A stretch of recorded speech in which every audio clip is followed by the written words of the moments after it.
The Blue Jays swept the Mets, and now both teams are going to be facing probably their biggest challenge of the season so far. This is Locked On MLB. You are Locked On MLB,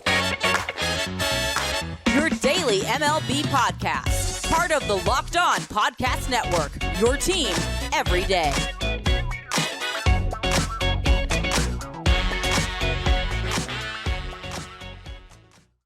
Hello, baseball fans. Welcome to Locked On MLB, part of the Locked Network, where it's your team every day. This is the daily podcast. We talk about all of Major League Baseball. I am your host, Paul Francis Sullivan. You can tell by my lower third. Where did it go? Right there. You can call me Sully. A quick reminder that this episode is brought to you by BetterHelp. BetterHelp connects you with a licensed therapist who can take you on that journey of self-discovery from wherever you are. Visit BetterHelp, HELP.com/LockedOnMLB to get 10% off your first month. We talk about two of the most confusing teams in baseball. That would be the Mets. That was the weekend. It was not at all what I thought was going to happen. And now they are going to be facing maybe, just maybe, the teams that will clash in the World Series. And we have to say goodbye to a baseball lifer who gave out a phenomenal thing to his teams and was at the center of several of the most beloved teams in the history of baseball. Some because they were champions, and some because they were so god-awful. Follow us at Locked On MLB Pods on Twitter and on Instagram. I'm your pal Sully. I'm at Sully Baseball on Twitter. Sully Baseball Podcast on Instagram. What am I thinking? We got to deal with the trivia question first. A lot of people got the trivia question correct. The first two, by the way, Amy, who's an everyday Sully listener, who has been on fire with the trivia questions. A bunch of you got it right. Amy was the first. She's at AJG1423. The question was, who is the only Pittsburgh player to win the Rookie of the Year? The answer is Jason Bay, who won in 2004. A couple other people got it, including one of my new followers, RJ Hines, who's at DCKY.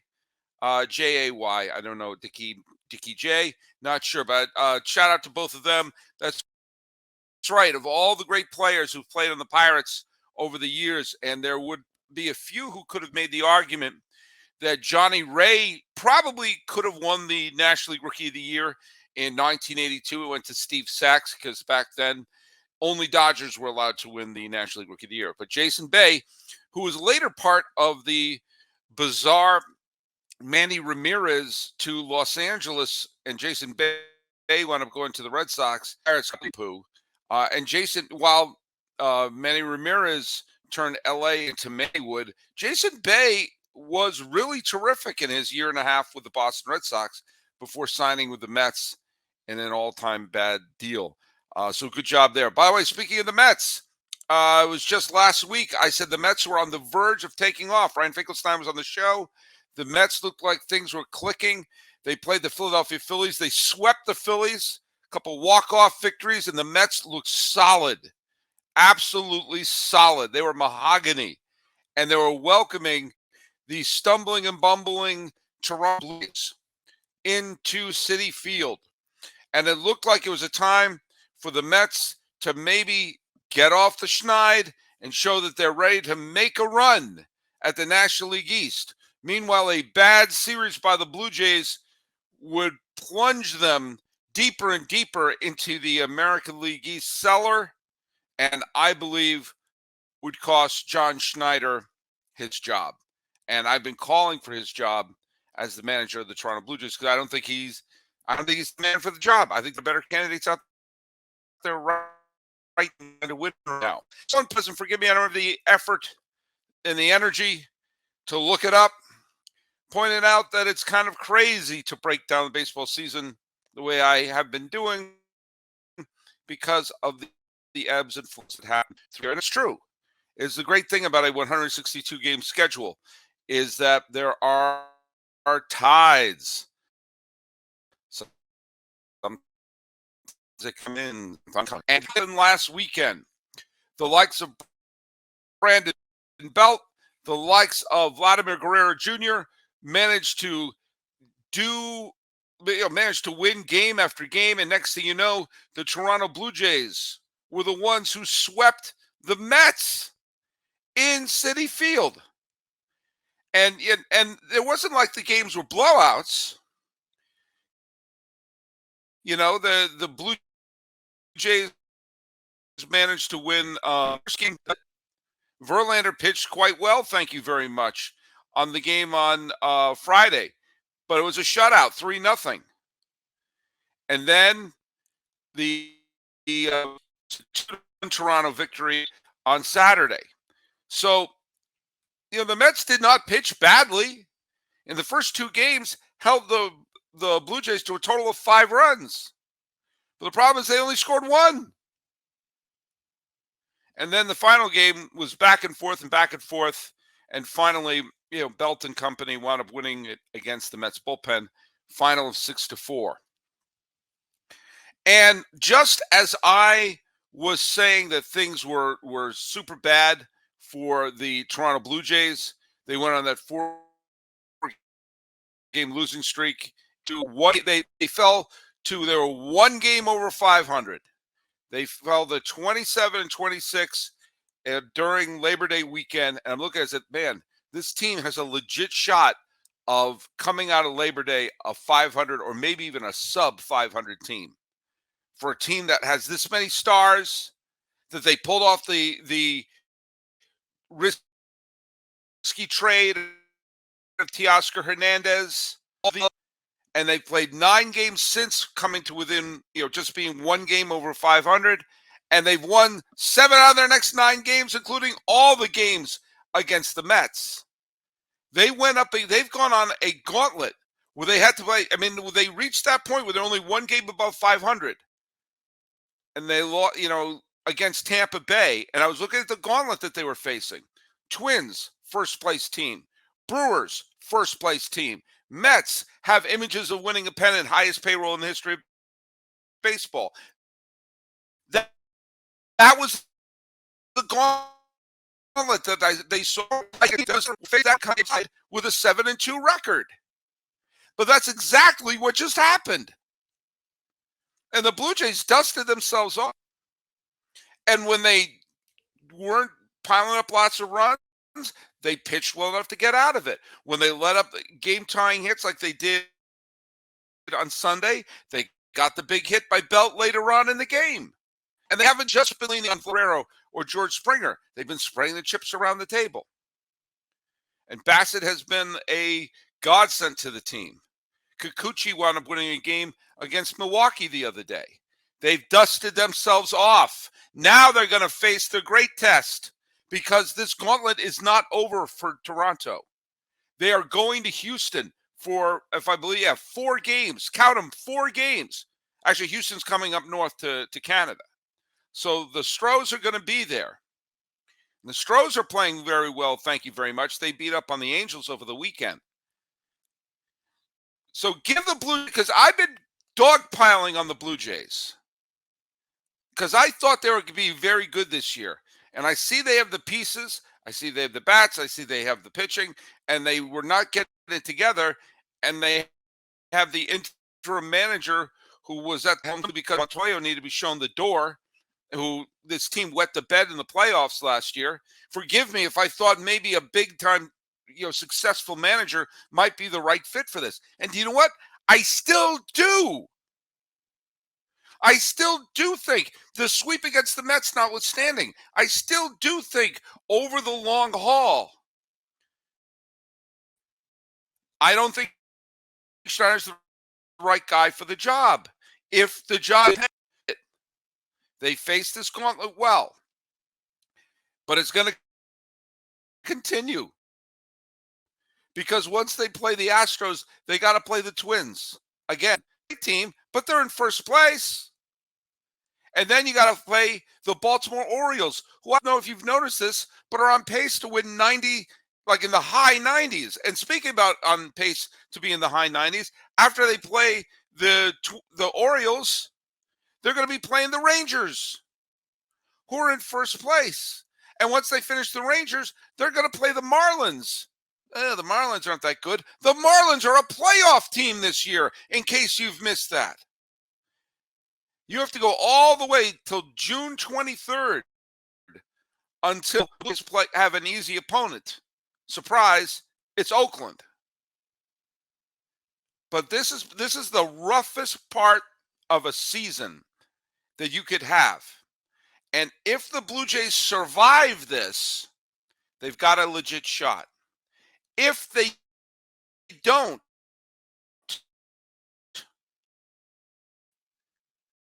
if the Blue Jays can't handle it, by then it would be late June. And then you have to really start thinking about something. So this gauntlet that the Blue Jays have to face, so far they're doing well. They've held their own against they didn't do so well against the Yankees.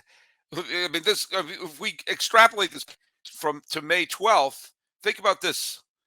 The series starting May 12th that they've played have included Atlanta, probably the best team in the National League, the Yankees, playoff team, Orioles, playoff team, Rays, best team in baseball, Twins, playoff team, Brewers, playoff team. That's actually not a playoff team. That's for the next segment, but have dreams of being a playoff team. Then Astros, possible World Series repeat winners. Twins, playoff team, Orioles, Rangers, Marlins. That's a gauntlet. And if they can survive that, this could be a playoff team in Toronto. If not, well, then it might just be time to start thinking about, I don't know, popping the hood and making a few repairs. For a championship team, it's all about making sure every player is the perfect fit. And the same can be said for your vehicle. Every part needs to fit just right. So next time you need parts and accessories, head to eBay Motors. With eBay Guaranteed Fit, you can make sure every part you need fits right the first time around. Just add your ride to My Garage and look for the green check to know if the part will fit. Or your money is in the game. Over 122 million parts to choose from. You'll be back in the game in no time. After all, it's easy to bring home a win when the right parts are guaranteed. Get the right parts, the right fit, and the right prices on ebaymotors.com. Let's ride. eBay Guaranteed Fit, only available to U.S. customers. Eligible items only. Exclusions apply. The Mets are a strange story. And it looked like they were about to take off, especially with Scherzer and Verlander being healthy and pitching well. Verlander pitched very well over the weekend. It looked like they were getting good, solid pitching and maybe some big-time bat at the right moment. We certainly saw that in Philadelphia series. But suddenly the wheels came off in this series against Toronto. Once again, they weren't blowouts. The Blue Jays played them well and won some close games. It's tough to go crazy when people were jumping up and down and feeling great when they were winning tough games against the Philadelphia Phillies. I guess things evened out.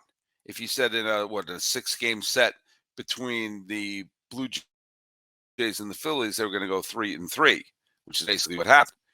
But the Mets are now in a situation where they're a 500 team. And teams come back from losing 500 records. But they got to start winning. And they got to start moving forward. And there's something psychologically, I'm sure, daunting about being a veteran team and being under the 500 mark when the calendar pages say June. Well, they're going to be facing the Atlanta Braves. And I don't know if you've noticed this, but the Atlanta Braves right now are the best team in the National League. They had a series this weekend against the Arizona Diamondbacks, which was back and forth and back and forth. The Diamondbacks are a very good team, and they were 1 out away from taking 2 out of 3 from Atlanta when Rosario hit a 2-out top of the ninth grand slam to put Atlanta ahead and put the Diamondbacks back on their heels. The only good thing that happened to the Diamondbacks is Los Angeles, the Dodgers, wound up losing to the Yankees on the ESPN game. So the Diamondbacks and Dodgers are still tied at the top of the standings. I'll be talking to Miller Thomas tomorrow about the Diamondbacks and whether or not they're going to be really challenging the Dodgers for the NL West title. Again, we talked about the gauntlet that was going on for the Toronto Blue Jays. The Mets are going to be facing Atlanta. And again, baseball can be a 100% completely unpredictable sport. We know that. And they're going to be the Mets are going to be facing the Braves in Atlanta. Then they're going to Pittsburgh. I don't know if you've been watching the Pirates. Pirates have been playing very well. Pirates are winning games. And then off they go to a couple of games against the Yankees in the middle of the month. There is a realistic shot that the Mets could be a sub 500 team in the middle of the manager of the Mets. I'm a big fan of all of them. But the reality is they have to show this is one of those gut check times. You want to be the champ, you're going to have to face some of these teams and do well against them. This isn't like previous years where there's tons of games been interdivision.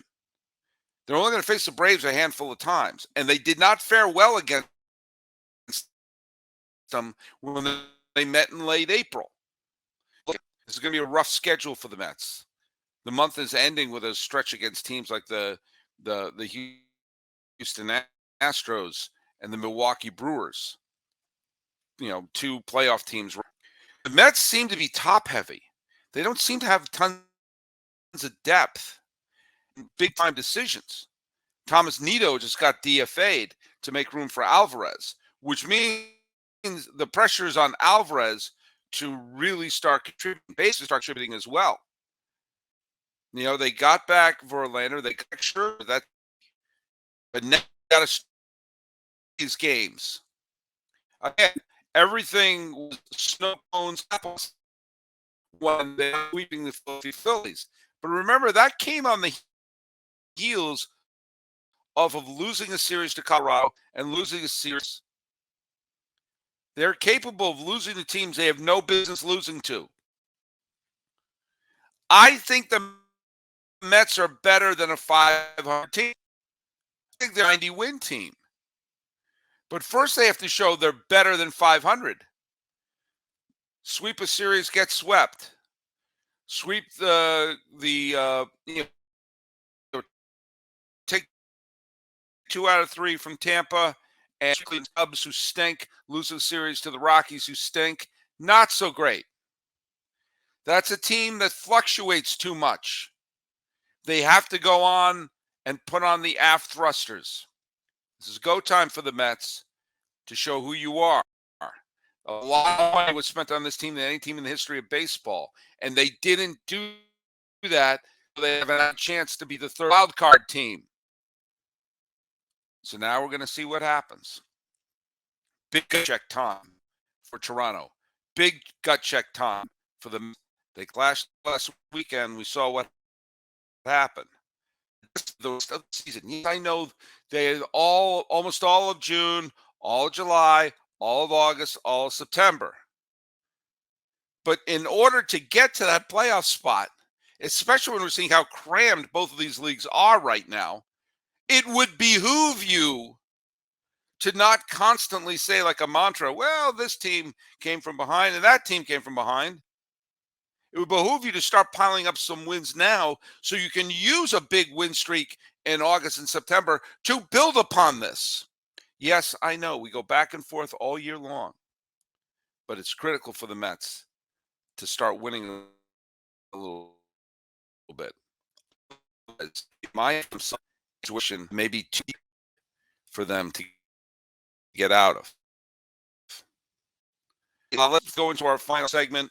I think it's important that we talk a little bit about your mental health and about the help that you can get.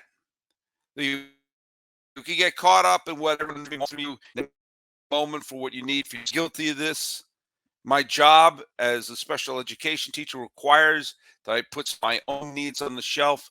I'm a father, your own needs on the shelf, things like that. Next thing you know, when do you get to yourself? When do you take care of the most important person in your life, which is you? You think about all the time you're given, and you can sometimes feel stretched thin. Now, I have been in therapy. I'm in therapy now, and it can give you the tools you need to find balance, to feel centered. And that's something that is important for us all to feel in these challenging times. Now, if you're thinking about starting therapy, and give it a try, and more importantly, give BetterHelp a try. It's entirely online. It's designed to be convenient, flexible, and suited for your schedule. You fill out a brief questionnaire to get matched with a licensed therapist. And if the therapist doesn't feel right, you can switch therapists at any time for no additional charge. You can find BetterHelp if you visit BetterHelp.com/MLB today to get yourself BetterHelp.com/LockedOnMLB. Before we go, I'm going to two quick things. I'm going to pay tribute to someone, and I'm also going to give us our trivia question for the day. Roger Craig died yesterday. Baseball lifer, and when someone like Roger Craig dies, it's an especially hard punch to the gut because he is someone who bridged a gap to a previous generation, and baseball always has that illusion of timelessness. Like Roger dies, some of that timelessness goes away, and the reality of our time on Earth becomes more apparent. Now, some of you, he was in his 90s when he died. It's kind of like Forrest Gump, kept popping up at key moments in baseball history.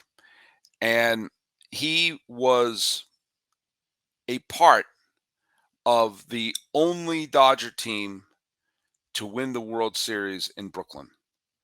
One of the most loved teams in the history of baseball, the 1955 Brooklyn Dodgers, who sadly loved that never to ferment the way that some other great curse-ending teams got to ferment because they left for Los Angeles just 2 years later. But Roger Craig was a starting pitcher. He started Game 5 of the 1955 World Series for the Dodgers and earned his World Series ring there.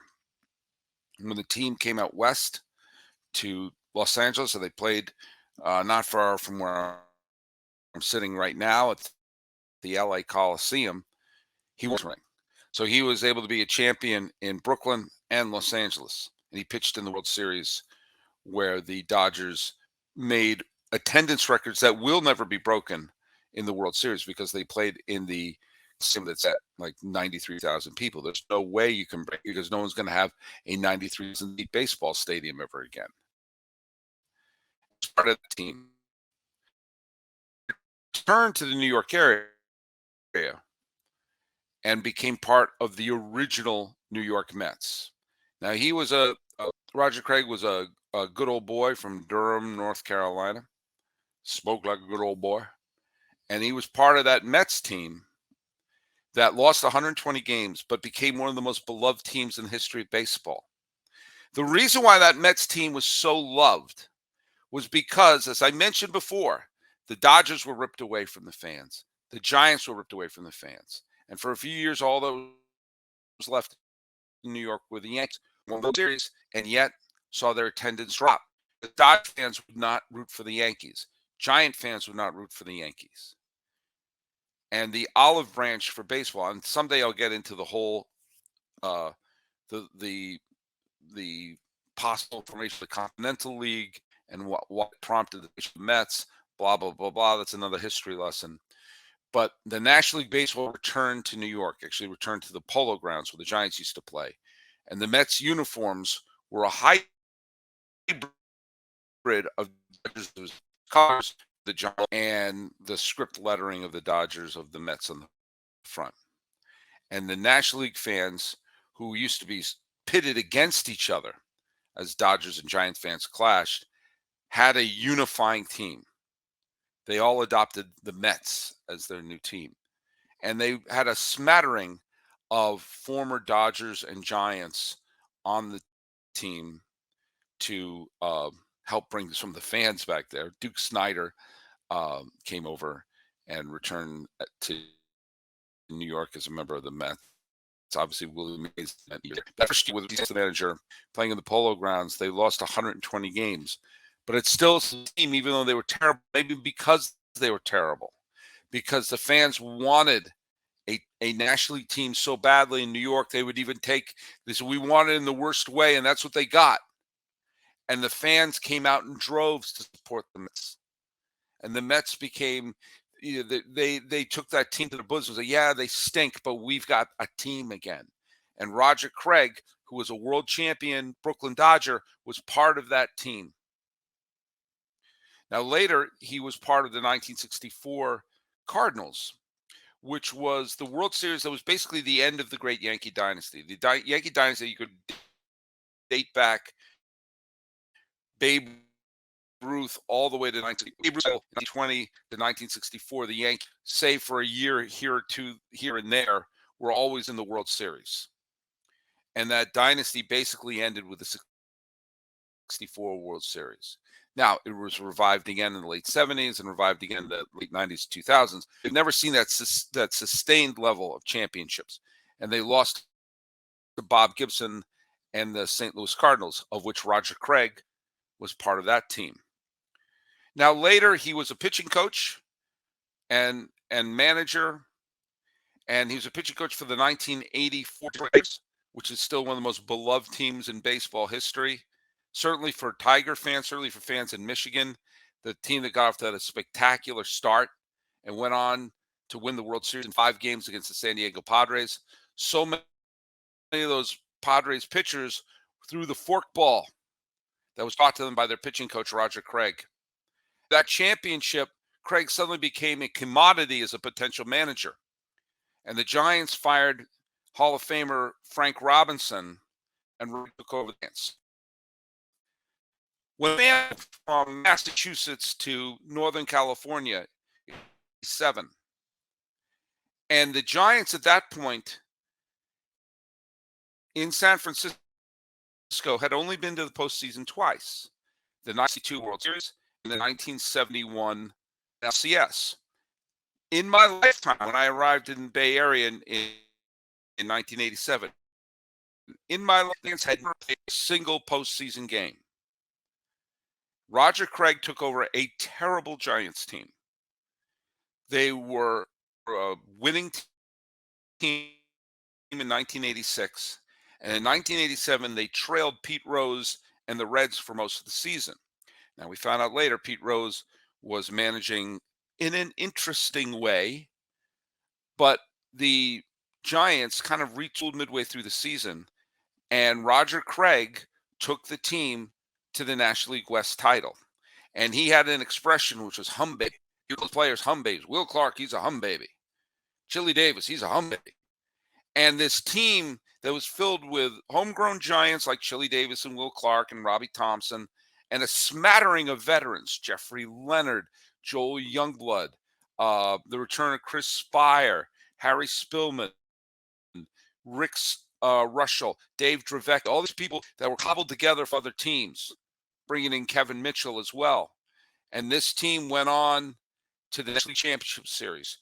Took a 3-2 lead against a battered Cardinals team, won in Game 6 in a potential clinching game, and then got shut out in the finale. But that Giant team was so loved as Giant fans my age because it was the first time they had a team that they saw play in October. Now, 2 years later, Roger Roger Craig did something that had only been done once before, which was he led the San Francisco Giants to the World Series. That happened, and they got swept by the A's. It's funny. The team that lost the League Championship Series to St. Louis in '87, I think is more loved than the team that actually got to the World Series in '89. Weird how that works out. But either way, the Giants went from being a team that was 100-some and an afterthought to almost making it to the World Series, and then indeed making it to the World Series in 1989. And Roger Craig was the man who was helming that team, a bunch of hum babies, a man who was a world champion Brooklyn Dodger, a man who was a world champion Los Angeles Dodger, a man who was on the worst Mets team we've ever seen, a man who was on the starting rotation of the Cardinal team that put the final dagger in the Yankee dynasty, took the Giants and flipped them around. He died weekend, a baseball lifer that we all salute. Rest in peace, Roger Craig. And with that, Roger Craig was the oldest living former Met. With the death of Roger Craig, who is now currently the oldest living former Met? That is our trivia question.